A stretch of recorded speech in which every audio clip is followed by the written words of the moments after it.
నమస్కారం ఘంటారావానికి స్వాగతం. ముందుగా ప్రధాన అంశాలు.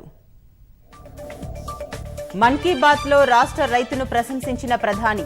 విటమిన్ డి ఎక్కువ ఉండే వరి సాగు చేస్తున్న వెంకటరెడ్డి ప్రస్తావన.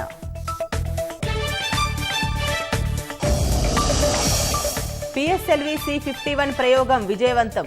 రోదసిలోకి 18 భారత ఉపగ్రహాలు.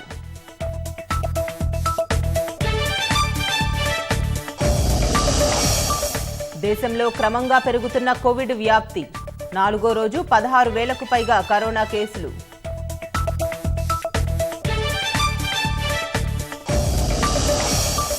గొప్ప మనసు చాటుకున్న రక్షణ మంత్రి రాజ్నాథ్ సింగ్. దత్తత తీసుకున్న యువకుడికి ఘనంగా వివాహం.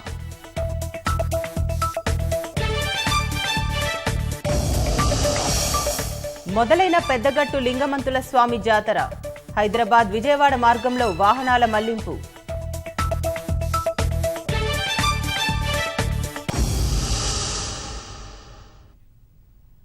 హైదరాబాద్కు చెందిన అభ్యుదయ రైతు పద్మశ్రీ అవార్డు గ్రహీత చింతల వెంకటరెడ్డికి మరో అరుదైన గౌరవం లభించింది. సంప్రదాయ పద్ధతుల్లో వెంకటరెడ్డి చేస్తున్న సేద్యం గురించి ప్రధాని మోదీ మన్ కీ బాత్ లో ప్రస్తావించారు.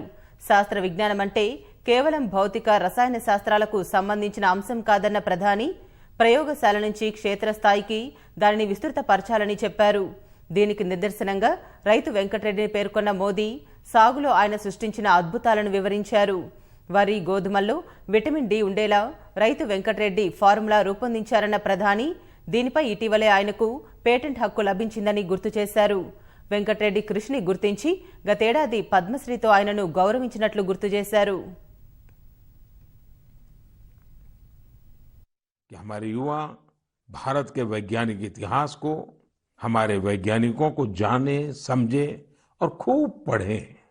साथियों, जब हम साइंस की बात करते हैं तो कई बार इसे लोग फिजिक्स, केमिस्ट्री या फिर लैब्स तक ही सीमित कर देते हैं, लेकिन साइंस का विस्तार तो इससे कहीं ज्यादा है।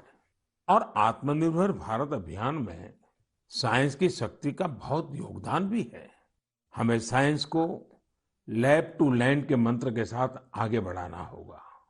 उदाहरण के तौर पर हैदराबाद के चिंतला वेंकट रेड्डी जी हैं। रेड्डी जी के एक डॉक्टर मित्र ने उन्हें एक बार विटामिन डी की कमी से होने वाली बीमारियां और उसके खतरों के बारे में बताया। रेड्डी जी किसान हैं। उन्होंने सोचा कि वो इस समस्या के समाधान के लिए क्या कर सकते हैं। इसके बाद उन्होंने मेहनत की और गेहूं, चावल की ऐसी प्रजातियों को विकसित की जो खास तौर पर विटामिन डी से युक्त है। इसी महीने उन्हें World Intellectual Property Organization Geneva से पेटेंट भी मिली है।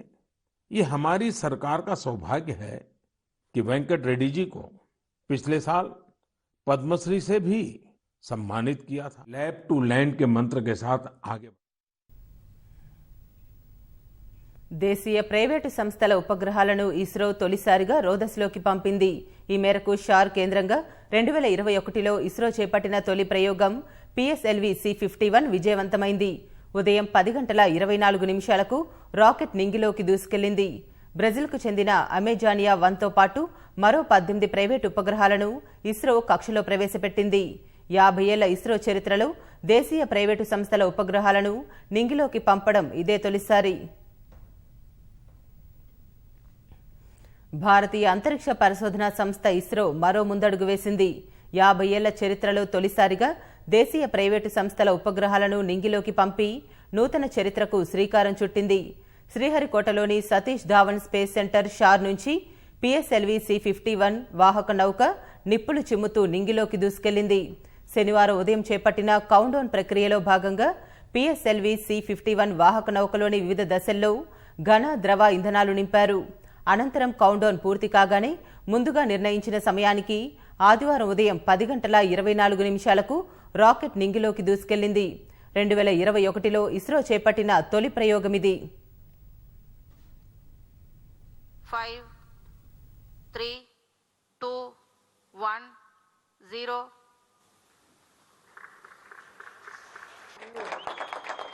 सफलतापूर्वक उत्थापन PSLV C-51 का अपने मिशन की ओर अग्रसर।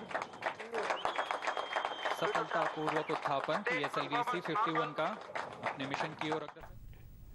ఇది పిఎస్ఎల్వి శ్రేణి నుంచి 53వ ప్రయోగం కాగా షార్ నుంచి 75వ ప్రయోగం. ఈ రాకెట్ ద్వారా బ్రెజిల్కు చెందిన అమెజోనియా 1ను అంతరిక్షంలోకి ప్రవేశపెట్టారు. ప్రయోగ వేదిక నుంచి రాకెట్ 17 నిమిషాల పాటు పయనించి అమెజోనియా శాటిలైట్ను నిర్ణీత కక్షలోకి ప్రవేశపెట్టింది. భూ పర్యవేక్షణ కోసం బ్రెజిల్ దీన్ని తయారు చేసింది. దీంతో పాటు దేశానికి చెందిన 18 ఉపగ్రహాలను రోదస్లోకి పంపారు. ఈ ప్రయోగాన్ని బ్రెజిల్ శాస్త్ర సాంకేతిక మంత్రి మార్కోస్ క్వాంటోన్ ప్రత్యక్షంగా వీక్షించారు. ఈ సందర్భంగా ఇస్రో చైర్మన్ శివన్ మాట్లాడుతూ ఈ ఏడాది ఇస్రో చేపట్టిన తొలి ప్రయోగం విజయవంతం కావడం పట్ల హర్షం వ్యక్తం చేశారు. ఇస్రో బ్రెజిల్ అనుసంధానంతో చేపట్టిన మొదటి ప్రయోగం గర్వంగా ఉందన్నారు. దేశీయ ప్రైవేటు సంస్థలకు చెందిన 19 ఉపగ్రహాలు కక్షలోకి ప్రవేశపెట్టామని శివన్ తెలిపారు.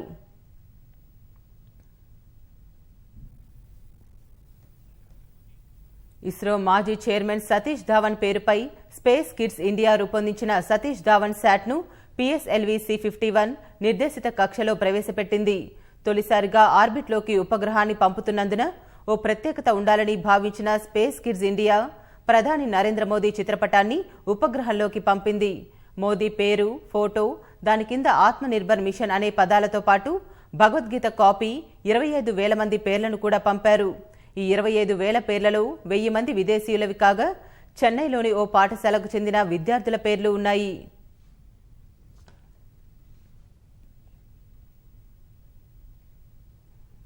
ఆరేళ్లుగా యువతను, ఉద్యోగులను ముఖ్యమంత్రి కేసీఆర్ మోసం చేస్తున్నారని కాంగ్రెస్ సీనియర్ నేత విహెచ్ ఆరోపించారు.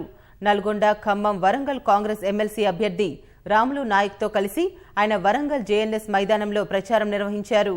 మార్నింగ్ వాకర్లను కలిసి తమ అభ్యర్థిని గెలిపించాలని విహెచ్ కోరారు. కొత్త ఉద్యోగాల పేరుతో మరోసారి నిరుద్యోగులను మోసం చేసేందుకు తెరాస ప్రయత్నిస్తుందన్నారు. ప్రశ్నించే గొంతుకకు రాములు నాయక్కు పట్టభద్రులు మద్దతునివ్వాలని ఆయన కోరారు.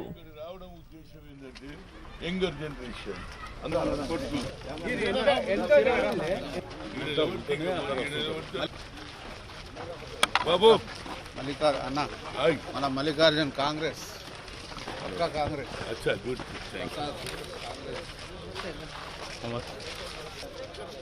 అన్నా అన్నా వెనుకకుండు సార్ తీసుకున్నా కొద్దిగా ముందుగా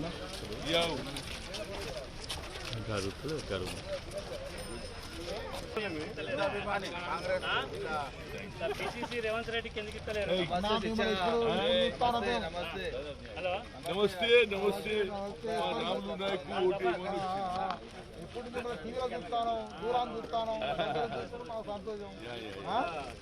ఉన్నది ఉన్నట్టు మాట్లాడుతాను నేను. అదే పంచి వర్క్ చేస్తున్నా కదా.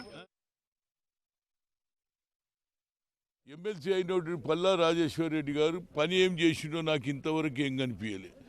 I have not seen anywhere by Palla Rajeshwar. ఎలక్షన్లు అప్పుడు కనిపించిండు, ఆ తర్వాత కేవలం ప్రగతి భవన్ లేకుంటే ముఖ్యమంత్రి పక్కకు కూర్చోవడం తప్పితే, లేకుంటే ఆయన కాలేజీలు నడిపించడం తప్పితే ఇంకా మీది నుంచి ఆయనకు అచీవ్మెంట్ ఏమైంది తెలుసా? ఈ 6 ఏళ్లలో ఒక ప్రైవేట్ యూనివర్సిటీ కొట్టేసిండ్రా బాబు. ఇక ప్రైవేట్ యూనివర్సిటీలో రిజర్వేషన్ ఉంటుంది. ప్రశ్నించే గొంతు కౌన్సిల్లో కేసీఆర్ ఏమైంది నీ వాగ్దానాలు? ఈ అడిగే గొంతుకేస్తే గట్టిగా నిలబడగలుగుతాడు, మాట్లాడగలుగుతాడు.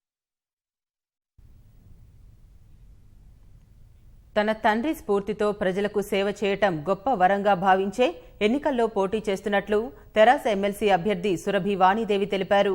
హైదరాబాద్ యూసఫ్గూడలోని కృష్ణకాంత్ పార్కులో ఎమ్మెల్యే గోపీనాథ్తో కలిసి ఆమె ఎన్నికల ప్రచారం నిర్వహించారు. ఈ సందర్భంగా పార్కులో ఉదయపు నడకకొచ్చిన వారితో పాటు యోగా, వ్యాయామాలు చేస్తున్న వారిని ఆమె కలిశారు. పివి కుమార్తెనైనప్పటికీ యువత, ఉద్యోగుల సమస్యలపై తనకు పూర్తిగా అవగాహన ఉన్నట్లు వాణీదేవి వివరించారు.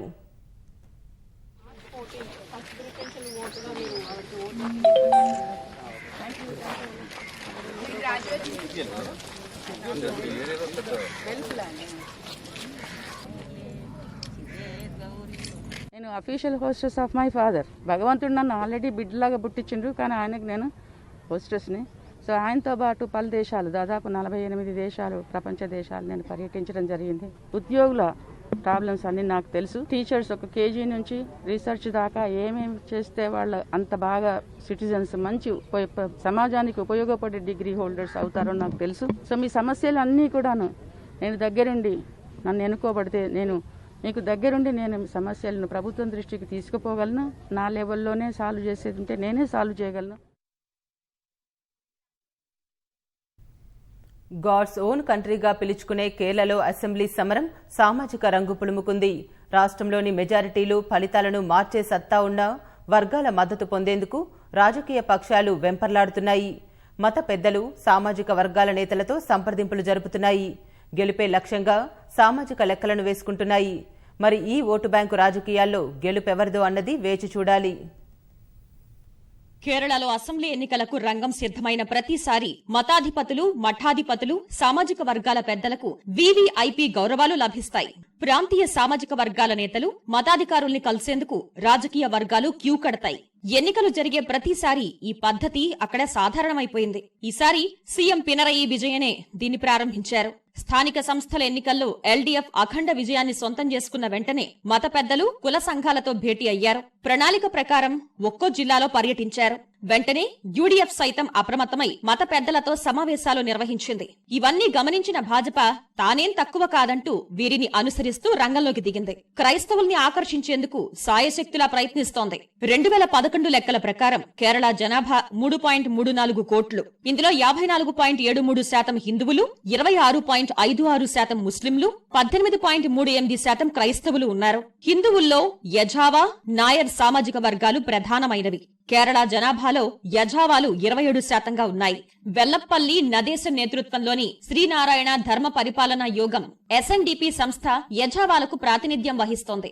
అలప్పుజలో ఉన్న ఈ సంస్థ దాదాపు 50 నియోజకవర్గాలను ప్రభావితం చేసే అవకాశం ఉంది. దీంతో ఎస్ఎన్డిపి మద్దతు కోసం అన్ని రాజకీయ పార్టీలు విశ్వ ప్రయత్నాలు చేస్తున్నాయి. ఇటీవల స్థానిక సంస్థల ఎన్నికల్లోనూ సిపిఎంకే ఎస్ఎన్డిపి మద్దతు ఇచ్చింది. శబరిమలలోకి మహిళల ప్రవేశం సహా కీలకమైన అంశాలపై సర్కారుకు అండగా నిలిచింది. అయితే 2019 లోక్సభ ఎన్నికల్లో ఎస్ఎన్డిపి మద్దతు ఉన్న అధికార ఎల్డీఎఫ్ సత్తా చాటలేకపోయింది.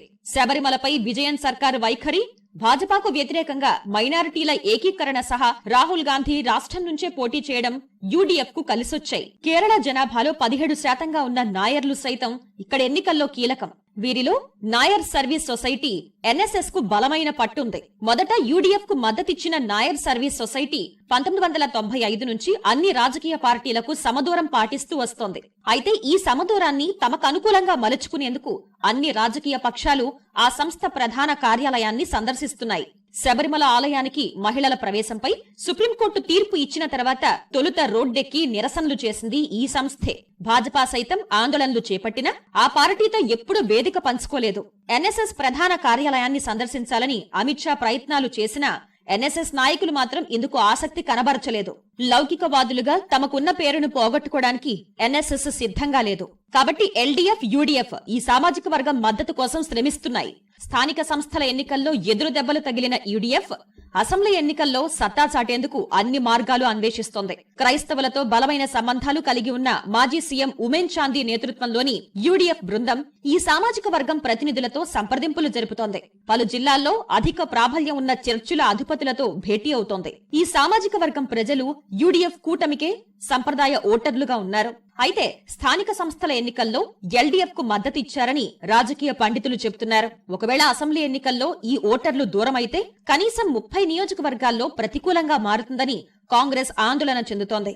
ముస్లిం జనాభా అధికంగా ఉన్న కోజికోడ్, మలప్పురం, కాసర్గోడ్లలో Indian Union of Muslim League IUML కు అధిక పట్టు ఉంది. ఈ పార్టీ దాదాపు 40 ఏళ్లుగా యూడీఎఫ్ లో భాగంగా ఉంది. కనీసం 10 స్థానాల్లో గెలుపును నిర్ణయించే సత్తా ఉన్న ముస్లింల ఓట్లు ఎల్డీఎఫ్ కు వెళ్లకుండా ఐఎంయుఎల్ తీవ్ర ప్రయత్నాలు చేస్తోంది. సున్నీ సామాజిక వర్గానికి నేతృత్వం వహిస్తున్న అబూ బాకర్ తో విభేదాలను పరిష్కరించుకుంది. అటు ఈకే సున్నీ వర్గానికి చెందిన సమస్త కేరళ జామియత్ ఉల్ ఉలేమా మద్దతు కోసం సీఎం విజయం చేసిన ప్రయత్నాలు బెడిసికొట్టాయి. ఈ నేపథ్యంలో 2 సున్నీ వర్గాల మద్దతు తమకు ఉంటుందని యూడీఎఫ్ భావిస్తోంది. మలప్పురం, కోజికోడ్లలోని 30 సీట్లను భారీ మెజారిటీతో గెలుస్తామని ధీమాతో ఉంది. కోస్తా ప్రాంతంలోని స్థానాలను ప్రభావితం చేసే లాటిన్ క్రిస్టియన్ ఓటర్లు సైతం ఎన్నికల్లో కీలకం కానున్నారు. వీరిలో మెజారిటీ ఓటర్లు యూడీఎఫ్ కే మద్దతుగా ఉన్నారు. అయితే కేరళలోని చర్చిల్లో ప్రధానమైన ఆర్థడాక్స్, జాకోబైట్ల మధ్య పెరుగుతున్న వైరుధ్యాల నుంచి లబ్ధి పొందాలని భాజపా భావిస్తోంది. జాకోబైట్ల ఆధ్వర్యంలోని 30% చర్చిల నిర్వహణను ఆర్థడాక్స్ క్రైస్తవులకు కట్టబెడుతూ సుప్రీంకోర్టు ఇటీవల వెలువరించిన తీర్పు ఇరు వర్గాల మధ్య పరిస్థితిని మరింత జటిలం చేసింది. చర్చిలపై నియంత్రణ కోల్పోయిన జాకోబైట్లు రోడ్డెక్కి ఆందోళన బాటపట్టారు. ఈ సమస్యను ప్రధాని మోదీ మధ్యవర్తిత్వంతో పరిష్కరించేలా రాష్ట్ర భాజపా యంత్రాంగం పావులు కదుపుతోంది. సమాజంలో పట్టున్న వర్గాల అండదండలు పొందేందుకు కేరళలోని అన్ని పార్టీలు శక్తివంచన లేకుండా కృషి చేస్తున్నాయి. రాజకీయ సూత్రాలు, సిద్ధాంతాలను పక్కన పెట్టి గెలుపే లక్ష్యంగా చేస్తున్న ప్రయత్నాలకు ఇక్కడి రాజకీయాలు అద్దం పడుతున్నాయి. హైదరాబాద్లో ప్రజారోగ్య సంచాలకుడు శ్రీనివాసరావు మాట్లాడుతున్నారు. ప్రత్యక్ష ప్రసారం ద్వారా చూద్దాం. అంటే మీరు ఏ రోజు వెళ్ళొచ్చు, మీరు రిజిస్టర్ చేసుకోవచ్చు, ఎన్ని గంటలకు వెళ్ళాలో మీకు ఒక పూర్తి మెసేజ్ వస్తుంది. దాని ప్రకారం మీరు వెళ్ళేసేసి దగ్గరలో ఉన్న వ్యాక్సినేషన్ సెంటర్లో మీరు వ్యాక్సిన్ పొందడానికి అవకాశం ఉంటుంది. అంతా అయిపోయిన తర్వాత మీకు సెకండ్ డోస్ షెడ్యూల్ కూడా ఓకే, అప్పటికప్పుడే మీరు అదే వ్యాక్సినేషన్ సెంటర్లో మీకు నిర్దిష్టమైన డేటు, మీరు అడిగిన డేటు తర్వాత మీరు అడిగిన సమయానికి మళ్ళీ సెకండ్ డోస్ కూడా షెడ్యూల్ ఫిక్స్ చేయడం జరుగుతుంది. ఓకే, నార్మల్గా ఫస్ట్ డోస్ అయినా 42 డేస్ లోపులో మీరు ఓవరాల్గా వ్యాక్సిన్ తీసుకోవడానికి అవకాశం ఉంటుంది. నార్మల్గా రికమెండెడ్ పీరియడ్ వచ్చేసి సెకండ్ డోస్కి మనం 28 డేస్, అంటే 20 డేస్ కంప్లీట్ అయిన తర్వాత 29th డే నుంచి మీరు ఎప్పుడైనా సెకండ్ డోస్ తీసుకోవచ్చు. అదే కేంద్రంలో మీరు సెకండ్ డోస్ తీసుకోవడానికి కూడా మీకు షెడ్యూల్ ఫిక్స్ చేయడం జరుగుతుంది. మొత్తం ఈ ప్రాసెస్ అంతా కంప్లీట్ అయిన తర్వాత మీ మొబైల్ నెంబర్కి ఒక లింక్ పంపించడం జరుగుతుంది. దాని ద్వారా ఆ లింక్ని క్లిక్ చేసుకుంటే మీకు వ్యాక్సినేషన్ కంప్లీషన్ సర్టిఫికేట్ ఏదైతుందో అది కూడా మీరు పొందడానికి అవకాశం ఉంటుంది. మళ్ళొకసారి ప్రజలకి క్లియర్గా ఈ వ్యాక్సిన్ పొందడానికి, ఎందుకంటే కంప్లీట్గా రాష్ట్ర వ్యాప్తంగా మనం 102 సెంటర్లో ఏదైతే ప్రారంభం చేసుకుంటున్నామో మీరు వ్యాక్సిన్ పొందడానికి ఎలా రిజిస్టర్ చేసుకోవచ్చు అనేది మీరు మెయిన్లీ cowin.gov.in దీనిలో లాగిన్ అవ్వటం ద్వారా మీరు రిజిస్టర్ చేసుకోవడానికి అర్హులు అవుతారు. దాంట్లో మీరు 10 డిజిట్ మొబైల్ నెంబర్ కానివ్వండి, ఆధార్ నెంబర్ కానివ్వండి మీరు ఎంటర్ చేసుకోవడం ద్వారా మీ ఫోన్ నెంబర్కి ఒక ఓటీపీ, 1 టైం పాస్వర్డ్ మీకు రావడం జరుగుతుంది. ఆ ఓటీపీ నెంబర్ ఎంటర్ చేయటం, దానితో పాటు మీ డీటెయిల్స్, నేము, ఏజు, తర్వాత మీ ఐడి కార్డ్ ఏదైతుందో ఇవి ఎంటర్ చేయడం ద్వారా, ఆ ఐడి నెంబర్ ఎంటర్ చేయడం ద్వారా మీరు రిజిస్ట్రేషన్ ప్రాసెస్ అంతా కూడా కంప్లీట్ అవుతుంది. మీరు కేంద్రాన్ని కూడా మీరు సెలెక్ట్ చేసుకోవచ్చు. టైము, షెడ్యూల్ అంతా కూడా మీకు ఇవ్వడం జరుగుతుంది. తద్వారా మీరు దగ్గరలో ఉన్న వ్యాక్సినేషన్ సెంటర్కి వెళ్ళేసేసి మీరు వ్యాక్సిన్ వేసుకోవడానికి అవకాశం ఉంటుంది. వెళ్ళేటప్పుడు మాత్రం ఏదైతే ఐడి కార్డుతో మీరు రిజిస్టర్ చేసుకుంటారో అది ఆధార్ కానివ్వండి, పాన్ కార్డ్ కానివ్వండి, ఓటర్ ఐడి కార్డ్ కానివ్వండి, మొత్తం మీద ఒక 7 రకాల మీ ఎంప్లాయ్మెంట్ ఐడి సర్టిఫికేట్ కానివ్వండి, మొత్తం మీద ఒక 7 రకాల సర్టిఫికేట్స్ ఏవుతున్నాయో ఆ సర్టిఫికేట్స్లో ఏదో ఒక ఐడి తీసుకొని వెళ్ళడం ద్వారా మీరు వ్యాక్సిన్ పొందడానికి అవకాశం ఉంటుంది. ఇది 60 సంవత్సరాల పైబడిన వ్యక్తులకి. ఇకపోతే 45 సంవత్సరాల నుంచి 59 సంవత్సరాల మధ్యలో ఉన్న ఎవరైతే కోమార్బిడిటీస్, దీర్ఘకాలిక వ్యాధులతో పడుతున్నారో వాళ్ళు మాత్రము ఈ ఐడి ప్రూఫ్తో పాటు వాళ్ళు ఏదైతే దీర్ఘకాలిక వ్యాధి ఆర్ కోమార్బిడిటీతో బాధపడుతున్నారో ఒక రిజిస్టర్డ్ మెడికల్ ప్రాక్టీషనర్ ద్వారా, అంటే ఒక క్వాలిఫైడ్ ఎంబీబీఎస్ డాక్టర్ ఎవరైతే ఉంటారో వారిని ఒక ప్రొఫార్మా ఉంది. ఆ ప్రొఫార్మా ప్రకారం వాళ్ళు ఆ సర్టిఫికేట్ తీసుకొని వెళ్ళటం, అలాగనే రిజిస్ట్రేషన్ చేసుకునేటప్పుడు కూడా మీకు ఆ సర్టిఫికేట్ని అప్లోడ్ చేయమని చెప్పి జరుగుతుంది. మీరు రిజిస్ట్రేషన్ ప్రాసెస్లో చేసినప్పుడు మీరు 45 సంవత్సరాల నుంచి 59 సంవత్సరాల మధ్యలో వ్యక్తులైతే ఇలా ఒక సర్టిఫికేట్ ఉంటుంది. ఈ సర్టిఫికేట్ని మీరు అప్లోడ్ చేయడం ద్వారా, ఓకే, అది అడుగుతుంది ఆల్రెడీ, అది అప్లోడ్ చేయడం ద్వారా మీరు వ్యాక్సిన్ పొందడానికి అర్హులు ఉంటారు. సో సుమారు 20 రకాల కోమార్బిడ్ కండిషన్స్ అన్నిటిని కూడా మీరు ఏదైతే మీరు రిజిస్ట్రేషన్ చేసుకునే ప్రక్రియలో మీకున్న కోమార్బిడిటీస్ ఏదైతుందో అది సెలెక్ట్ చేసుకోవచ్చు. కూడా ఆ సెలక్షన్లో భాగంగా 20 రకాల కోమార్బిడిటీస్ ఉంటాయి. వీళ్ళు మాత్రమే ఈ 45 సంవత్సరాల నుంచి 59 సంవత్సరాల మధ్యలో ఉన్న వాళ్ళు ఈ వ్యాక్సిన్ పొందడానికి అర్హులు. సో ఈ విధంగా కోవిన్ పోర్టల్ మీద మీరు రిజిస్టర్ చేసుకోవచ్చు. మీరు తద్వారా వ్యాక్సిన్ పొందడానికి అవకాశం ఉంటుంది. ఇకపోతే రేపు సాఫ్ట్ లాంచ్ అయిన తర్వాత మంగళవారం నుంచి నెమ్మదిగా మీకు ఇంతకుముందు చెప్పినట్లు మేము ఈ వ్యాక్సినేషన్ సెంటర్ కేంద్రాల సంఖ్య పెంచుకుంటాము. అలాగనే గవర్నమెంట్లో వచ్చేసేసి అన్ని primary health centres, urban primary health centres సుమారు రాష్ట్ర వ్యాప్తంగా మనకు 863 ఉన్నాయి. కమ్యూనిటీ హెల్త్ సెంటర్సు 85 ఉన్నాయి. ఏరియా హాస్పిటల్స్ 19 ఉన్నాయి. డిస్ట్రిక్ట్ హాస్పిటల్ 29, మన టీచింగ్ హాస్పిటల్స్ ఏవైతున్నాయో 9 ఉన్నాయి. మొత్తం మీద రాబోయే నెక్స్ట్ వీక్ వరకు 1000కి పైగా సెంటర్స్లో మనం ఈ వ్యాక్సినేషన్ అందించుకుంటాము. తర్వాత రెండోది వచ్చేసేసి ప్రైవేట్లో 215 హాస్పిటల్స్ని ఈ కోవిడ్-19 వ్యాక్సిన్ అందించడం కోసం డిజిగ్నేట్ చేయడం జరిగింది. ఇవి ముఖ్యంగా మన ఆరోగ్యశ్రీ ఎంపానల్డ్ హాస్పిటల్స్ ఏవైతున్నాయో అవి, అలాగనే central government health scheme empanelled private hospitals ఉన్నాయో వాటిని మొత్తం మీద రాష్ట్ర వ్యాప్తంగా ఉన్న 215 హాస్పిటల్స్ని ఈ కోవిడ్-19 వ్యాక్సిన్ అందించడానికి డిజిగ్నేట్ చేయడం జరుగుతుంది. ముఖ్యంగా మరొక ముఖ్యమైన విషయం, ఎవరైతే గవర్నమెంట్ హాస్పిటల్స్లో వ్యాక్సిన్ తీసుకోవడానికి వస్తారో వాళ్ళందరికీ కూడా ఈ వ్యాక్సినేషన్ అంతా కూడా ఫ్రీ ఆఫ్ కాస్ట్ ఇవ్వడం జరుగుతుంది. అంటే పూర్తి ఉచితంగా వ్యాక్సిన్ అందించడానికి ఏర్పాట్లు చేయడం జరిగింది. కేంద్ర రాష్ట్ర ప్రభుత్వాలు తదనుగుణంగా నిర్ణయించడం జరిగింది. ఎవరైతే ప్రైవేట్ హాస్పిటల్స్లో షెడ్యూల్ ఫిక్స్ చేసుకొని వ్యాక్సిన్కి వెళ్తారో వాళ్ళు 2 రకాల ఫీ పే చేయాల్సి ఉంటుంది. ఒకటి వ్యాక్సిన్ కాస్ట్. వ్యాక్సిన్కి కేంద్ర ప్రభుత్వం వచ్చేసి 150 రూపాయలు అంటే 150 రూపీస్ పర్ డోస్గా నిర్ణయించడం జరిగింది. సో అది ఆ 150 రూపీస్ మీరు పే చేయాల్సిన అవసరం ఉంటుంది. అలాగనే సర్వీస్ ఛార్జ్ కింద అంటే ఆపరేషనల్ ఎక్స్పెన్సెస్, ఓకే, వాళ్ళు వ్యాక్సిన్ సంబంధించిన అరేంజ్మెంట్ చేయడం అనుకోండి, వ్యాక్సినేటర్స్ రెమ్యునరేషన్ అనుకోండి, లేకపోతే మీకు రేపు పొద్దున హార్డ్ కాపీ ఏదైతే ఈ సర్టిఫికేట్ ఉంటుందో వ్యాక్సినేషన్ కంప్లీట్ సర్టిఫికేట్ ఆ కాపీ ఇవ్వడం అనుకోండి, వీటన్నిటికి సంబంధించి కూడా ఒక 100 రూపీస్ ఫీజుగా ఫిక్స్ చేయడం జరిగింది. ఈ 100 రూపీస్ కూడా ఇది private hospitals maximum upper ceiling వచ్చేసి 100 రూపీసు. ప్రైవేట్ హాస్పిటల్స్ వాలంటరీగా మేము ఈ ప్రజలకి మేము కూడా ఈ వ్యాక్సినేషన్ ప్రక్రియలో భాగం అవుతాము, ప్రజలకి ఈ సర్వీస్ ఛార్జ్ 100 రూపీస్ మేము తీసుకోము అని ఎవరైనా అనుకుంటే ఎలాంటి అభ్యంతరం లేదు. వాళ్ళు ఫ్రీగా వితౌట్ సర్వీస్ ఛార్జ్ కేవలం 150 రూపీస్ అంటే 150 రూపాయలు ఛార్జ్ చేయడం ద్వారా వాళ్ళు వ్యాక్సిన్ ఇవ్వచ్చు. అలాగనే లేదు కొంతమంది మేము 50 రూపాయలు ఛార్జ్ చేస్తాం, 75 రూపీస్ ఛార్జ్ చేస్తాం, we are leaving it to the private hospitals, but they should not charge to a upper ceiling of 100 rupees. అంటే 100 రూపాయల కంటే వాళ్ళు ఎక్కువ ఛార్జ్ చేయడానికి అవకాశం లేదు. అట్లనే 150 రూపీస్ కంటే వ్యాక్సిన్ కాస్ట్ ఎవరు ఛార్జ్ చేయకూడదు. అంటే మ్యాక్సిమం వ్యాక్సిన్ కాస్ట్ వచ్చేసి అన్ని ప్రైవేట్ హాస్పిటల్స్లో 250 రూపాయలకు మించి ఎవరు ఛార్జ్ చేయకూడదు. అట్లే ప్రైవేట్ హాస్పిటల్స్లో ప్రభుత్వ హాస్పిటల్స్లో అన్ని చోట్ల కూడా ప్రజలకి పూర్తి ఉచితంగా వ్యాక్సిన్ అందజేయటం జరుగుతుంది. అట్లే ప్రైవేట్ హాస్పిటల్స్ కానివ్వండి ఎక్కడైనా సరే ఇది ఓన్లీ హాస్పిటల్ సెట్టింగ్స్లో అంటే హాస్పిటల్స్లో మాత్రమే వ్యాక్సినేషన్ సెంటర్స్ ఏర్పాటు చేసేసి వ్యాక్సిన్ అందించడానికి ఏర్పాటు చేయడం జరుగుతుంది. ఎక్కడ కూడా హోమ్ సర్వీసెస్ కానీ లేకపోతే ఇతరత్ర సర్వీస్ కానీ బయటికి వ్యాక్సిన్ తీసుకుపోవడం కానీ ఎక్కడ జరగదు. సో దయచేసి ప్రైవేట్ హాస్పిటల్స్ కూడా ఏదైతే గైడ్లైన్స్ ఉన్నాయో, ఏదైతే ఆపరేషనల్ మాన్యువల్స్ ఉన్నాయో అవన్నీ దయచేసి ఫాలో అవ్వమని చెప్పడం జరుగుతుంది. ఈ ఆన్లైన్ ప్రాసెస్ ఏదైతే ఉన్నదో వచ్చే 2 రోజులు 3 రోజులు కూడా మేము అబ్జర్వ్ చేస్తాం.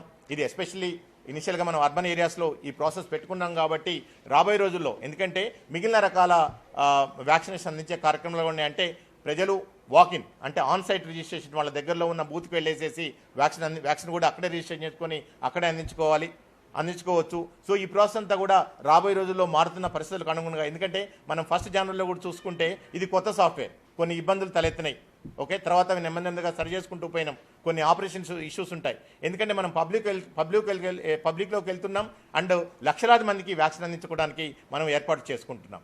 ఓకే, ఇది సెన్సిటివ్ కార్యక్రమం. అట్లనే అలాగనే ఇది ఒక రోజు ఒక వారంలోనూ ఒక నెలలోనూ అయిపోయే ప్రక్రియ కాదు. ప్రజలందరూ కూడా ఎవరు ఆదుర్దాకి గురికావాల్సిన అవసరం లేదు. తొందరగా మేము వ్యాక్సిన్ పొందాలి, మేము తొందరగా వెళ్ళాలి అలాంటి ప్రయత్నాలు చేయకండి. ఇది వచ్చే మొత్తం 4 నుంచి 5 నెలల వరకు కూడా ఈ ప్రోగ్రామ్ ఈ ప్రాసెస్ అంతా కూడా నిరంతరం జరుగుతుంది. కాబట్టి మీ వంతు వచ్చేంతవరకు వెయిట్ చేయండి. దయచేసి ఈ రిజిస్ట్రేషన్ ప్రాసెస్ కూడా సింపుల్గా చేయడం జరిగింది, పూర్తిగా సరళీకరించడం జరిగింది. మీకు నా చిన్న కొంచెం కంప్యూటర్ పరిజ్ఞానం ఉన్నా లేకపోతే మీరు ఈ మొబైల్ ఫోన్ ఆపరేట్ చేసే చిన్న పరిజ్ఞానం ఉన్నా కానీ మీ అంతటా మీరు రిజిస్ట్రేషన్ చేసుకోవచ్చు.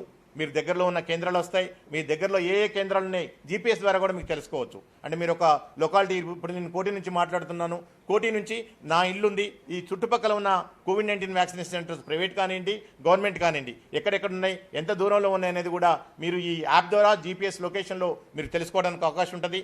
తద్వారా ఆడికి వెళ్ళడానికి కూడా ఈజీ అయ్యే అవకాశం ఉంటుంది. కాబట్టి సో మీరు ఈజీగా ఈ రిజిస్ట్రేషన్ ప్రాసెస్ ఇవన్నీ చేసుకోవడానికి అవకాశం ఉంటుంది. సో ముఖ్యంగా ఈ ప్రజల్లో ఏదైతే వ్యాక్సిన్కి సంబంధించి మనం అందరం అర్థం చేసుకోవాలి. ఇప్పటి వరకు మనం స్వీయ నియంత్రణ జాగ్రత్తలు తీసుకొని ఈ కరోనాని కట్టడి చేసుకున్నాం. ఇప్పుడు వ్యాక్సినేషన్ కూడా వచ్చింది. అండ్ ఎస్పెషల్లీ ఈ వలరబుల్ పాపులేషన్ ఎవరైతే ఉన్నారో, ఈ 60 సంవత్సరాల పైన వ్యక్తులు, 45 సంవత్సరాల నుంచి 55 సంవత్సరాల్లో దీర్ఘకాలిక వ్యాధులతో వాళ్ళు ఎవరైతే బాధపడుతున్నారో వాళ్ళందరికీ కూడా, ఎందుకంటే గత సంవత్సరం నుంచి మనం చూసుకుంటే ఈ కేస్ మార్బిలిటీ అంటే ఈ వైరస్ ద్వారా ఈ వ్యాధి ద్వారా ఇన్ఫెక్ట్ అయిన వాళ్ళు మెయిన్లీ ఈ 2 గ్రూప్స్, ఈ 2 కేటగిరీస్ వాళ్ళు. అలాగనే ఎవరైతే మరణించారో వాళ్ళ మెజారిటీ గ్రూప్స్ వీళ్ళే ఉన్నారు కాబట్టి వీళ్ళని మనం అందరం కూడా కాపాడుకోవాల్సిన అవసరం ఉంది. కాబట్టి కేంద్ర రాష్ట్ర ప్రభుత్వాలు ప్రయారిటీ బేసిస్లో వీళ్ళందరూ కూడా వ్యాక్సినించడానికి ఏర్పాటు చేయడం జరిగింది. సో ఎవరైతే జనరల్ పబ్లిక్ తీసుకుంటుందో మీ వంతు వచ్చినప్పుడు తప్పకుండా మీకు ఇన్ఫార్మ్ చేయడం జరుగుతుంది. తద్వారా మీరు వ్యాక్సిన్ తీసుకోవడానికి అవకాశం ఉంటుంది. ఇప్పుడు మన డైరెక్టర్ ఆఫ్ మెడికల్ ఎడ్యుకేషన్ గారు ఈ ఎంటైర్ వ్యాక్సిన్కి సంబంధించిన ఏర్పాట్లు, తర్వాత ఈ వ్యాక్సిన్ తీసుకోవడం వల్ల వచ్చే ఇంపార్టెన్స్ని మీకు తెలియజేస్తారు. నమస్తే అండి. ఇప్పుడు ఏదైతే రెండో ఫేజ్లోకి ఈ వ్యాక్సినేషన్ దానికి రేపటి నుంచి స్టార్ట్ చేస్తారో మొత్తం భారతదేశంలో, దాని గురించి ఆల్మోస్ట్ డీటెయిల్గా మన పబ్లిక్ హెల్త్ డైరెక్టర్ గారు చెప్పారు. అయితే ప్రస్తుతము రేపు సాఫ్ట్ లాంచ్ కనుక కొన్ని సెంటర్స్లలో స్టార్ట్ చేశాము హాస్పిటల్స్లో.